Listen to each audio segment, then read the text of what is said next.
Hey everybody, good morning and happy Friday to you. It is a gorgeous day out. I hope you get your work done, get outside, enjoy your weekend. Just out here taking a walk with my dog. Here he is. Say what's up, Wrigley. Hey, here's a fist bump for me and Wrigley on a Friday. Hey everybody, I've been making a lot of these videos and I've had a lot of people kind of ask me some questions. They almost want to behind the scenes, so I figured I'd tell you a couple things. First of all, someone asked me, is that your real hair? No, that was a Snapchat filter. Of course not. But after this quarantine, my hair has been getting long. I don't know about all of you. Okay, much better.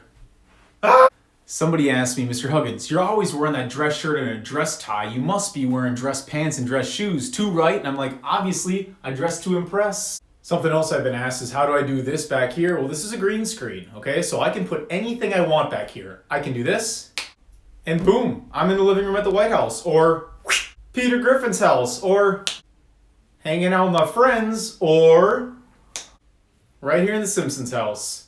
I can even put myself in pretty dangerous places if I want. Watch this.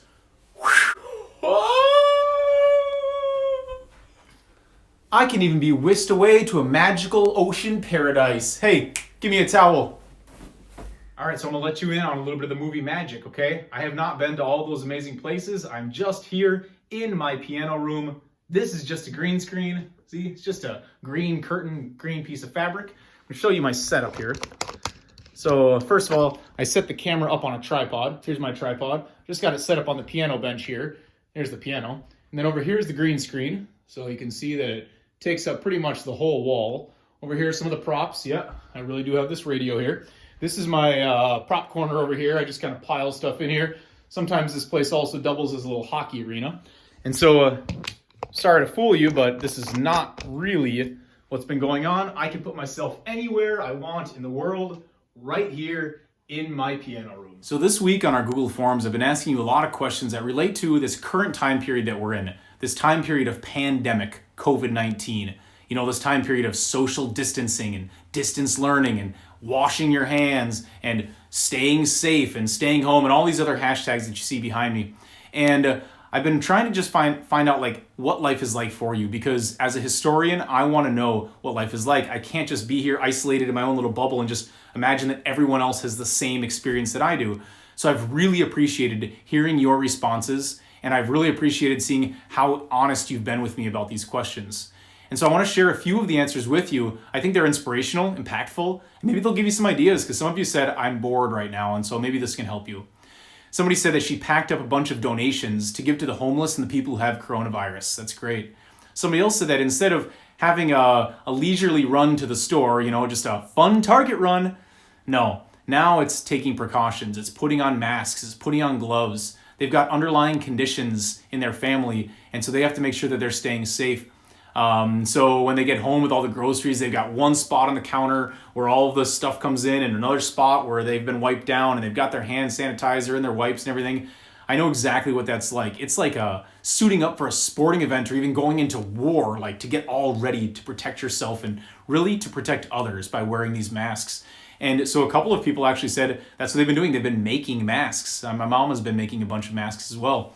Somebody else said that she took a mason jar, labeled it with COVID-19 ideas, took a bunch of strips of paper and labeled all kinds of ideas that she could do, put them in that jar, and then when she's bored, she can just pluck one of those out, whoop, and she's got an idea to keep herself busy. Somebody else said this past weekend that their family invested in the stock market because stocks are really low, and that is the goal in stock market, is to buy low and then sell high. And right now, stocks are low. This is a good time to buy.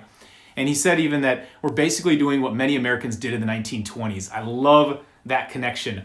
Somebody else, actually about 5 people, said something like this, that they've been writing in a journal about what it's like to be around in this time.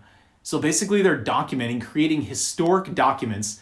And as a historian, I love that. I love that you're becoming historians by writing things down, because this is an unprecedented time. That means that this has never happened before in our lifetimes. And you are now documenting something that future historians will look back on to find out what life is like. And a lot of people said things like washing hands and talking and playing games with friends and family on FaceTime or on Zoom or on a Google Meet or maybe on the Snapchat video or maybe house party or something like that. A lot of people said that they've been spending time with immediate family. That's been a huge bonus here, is that you get to spend a lot of time with your family. I've really appreciated that. A lot of people have been taking runs and taking lots of walks, walking the dog. You know about that. And they've been doing a lot of social distancing, of course. And one of my favorite answers, she said that she was social distancing in a turkey blind in the woods, hunting turkeys away from everyone, including social distancing from the turkeys. Another question I asked was, what is working for you during this time of distance learning? And now that we've just found out that distance learning is going to extend to the end of the year, I really do want to know what's working and what isn't, because I mean, this is now, we're in it for the long haul. I want to make sure that the rest of the school year is still successful. I also want to take this moment to tell you that I'm really bummed that I'm not going to get to see you again this school year. I'm really bummed that our school year ended so abruptly. We didn't get the chance to say goodbye. I have so many things I really enjoy doing at the end of the year to commemorate it. And I know a lot of you are having a hard time with this as well. Some of you are like, woohoo! Summer already began. But a lot of you realize how valuable school is now that it's been taken away. And really, that's part of life, is a lot of times we don't realize how good we have it until we lose it. So my question was, what is working for you? Somebody said something that's working for me is I get to use my own laptop, my own computer. I get to take breaks when I need them. I appreciate that as well. Taking a break, standing up, stretching, maybe doing some yoga or something whenever I want. Go get another cup of coffee, grab a drink of water. Some people said that it's working for them because it's easier to keep track of things. Someone said that they really like some of their teachers' approach to distance learning, how they're presenting information. Somebody said that they feel like they work a little bit harder, that they get everything done. Somebody said that they really like the responsibility. Like, it is on you to get your work done now. There's nobody pushing and pressing you.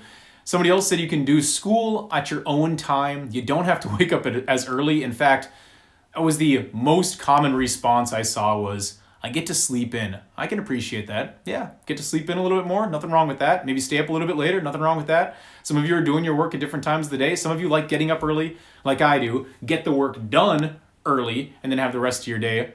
Somebody said that the math teachers assign less problems. I don't know if that's true. I have not confirmed it, but that's what I heard. Somebody said it's more relaxed. It's surprisingly easier to stay on topic. I have less distraction from other people, although there's probably other distractions at home. Somebody said they enjoy ending early and finishing early and having more free time. Somebody said that they get to do their work whenever they want. It's just that it has to be done by the next day. You get 24, actually in my class, you get 26 hours between the time it's posted and it's due. So that's kind of nice. And somebody else said that they find it helpful. This could be a trick for some of you or a tip for some of you. But somebody said, I find it helpful to do half of my core classes and then band or choir because I enjoy these classes. And then go back to some of my other core classes again. So just taking breaks whenever you want. I like that too, being able to do things in order. And then somebody else said, hey, Mr. Huggins, can you hit the whoa? No. Hey, everybody, take care of yourself, take care of others, be safe, and be smart.